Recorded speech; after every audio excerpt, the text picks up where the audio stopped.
السلام علیکم ورحمۃ اللہ وبرکاتہ۔ وقال الرسول یا رب ان قوم اتخذوا هذا القرآن مہجورا۔ اور پیغمبر کہیں گے کہ اے پروردگار، میری قوم نے اس قرآن کو چھوڑ رکھا تھا۔ فائدہ، جناب رسالت مآب قیامت کے روز خدا سے شکایت کریں گے کہ میرے پروردگار، میری قوم نے قرآن کو چھوڑ دیا۔ چھوڑ دینے کی کئی صورتیں ہیں، اس کو نہ ماننا اور اس پر ایمان نہ لانا بھی چھوڑ دینا ہے، اس میں غور نہ کرنا اور سوچ سمجھ کر نہ پڑھنا بھی چھوڑ دینا ہے، اور اس کے اوامر کا بجا نہ لانا اور منہیات سے اجتناب نہ کرنا بھی چھوڑ دینا ہے۔ قرآن کی پرواہ نہ کر کے دوسری چیزوں جیسے بیہودہ ناولوں، دیوانوں، لغو باتوں، کھیل تماشوں، راگ رنگ میں مصروف ہونا بھی چھوڑ دینا ہے۔ افسوس ہے کہ آج کل کے مسلمان قرآن کی طرف سے نہایت غافل ہو رہے ہیں۔ اس کے پڑھنے، سوچنے، سمجھنے اور ہدایات سے مستفید ہونے کی طرف توجہ نہیں کرتے، اور یہ کھلا ترک قرآن پاک ہے۔ خدا تعالیٰ ان کو اس کی طرف راغب اور اس کی تلاوت میں مشغول کر دے، ہونے کی توفیق بخشے تاکہ وہ اس پر عمل کریں اور فلاح کونین حاصل ہو۔ سورہ بقرہ کے 11واں رکوع کا ترجمہ پیش کر رہا ہوں، سماعت فرمائیں گے۔ اور ہم نے موسیٰ کو کتاب توریت دی، اور پھر ان کے بعد یکے بعد دیگرے پیغمبروں کو بھیجتے رہے، اور پھر ہم نے عیسیٰ ابن مریم کو نبوت کے واضح دلائل عطا فرمائے، اور ہم نے ان کو روح القدس سے تائید دی۔ کیا جب کبھی بھی کوئی پیغمبر تمہارے پاس ایسے احکام لائے جن کو تمہارا دل نہ چاہتا تھا، جب ہی تم نے تکبر کرنا شروع کر دیا، سو بعضوں کو تم نے جھوٹا بتلایا اور بعضوں کو بے دھڑک قتل ہی کر ڈالتے تھے۔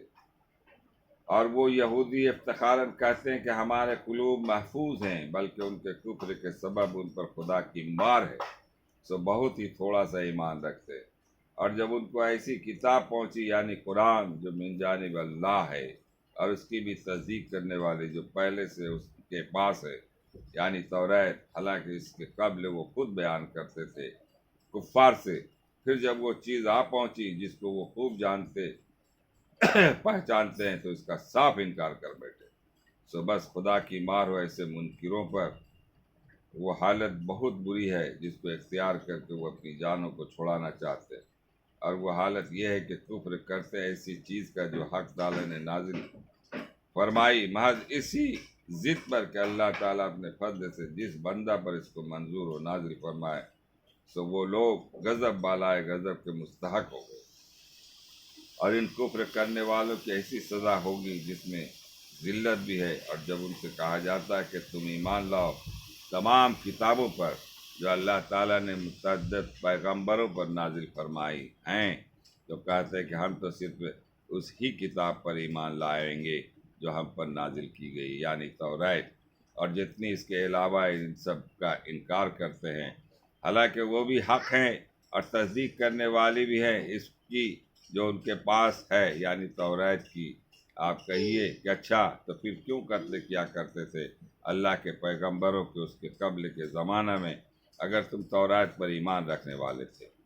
اور حضرت موسیٰ تم لوگوں کے پاس صاف دلیلیں لائے، مگر اس پر بھی تم لوگوں نے گوشالہ کو معبود تجویز کر لیا۔ موسیٰ علیہ السلام کے طور پر جانے کے بعد اور تم ستم ڈھا رہے تھے، اور جب ہم نے تمہارا قول و قرار لے لیا تھا اور طور کو تمہارے سروں کے اوپر کھڑا کیا تھا، جو کچھ احکام ہم تم کو دیتے ہیں ہمت اور پختگی کے ساتھ لو اور سنو، اس وقت انہوں نے زبان سے کہہ دیا کہ ہم نے سن لیا اور ہم سے عمل نہ ہوگا۔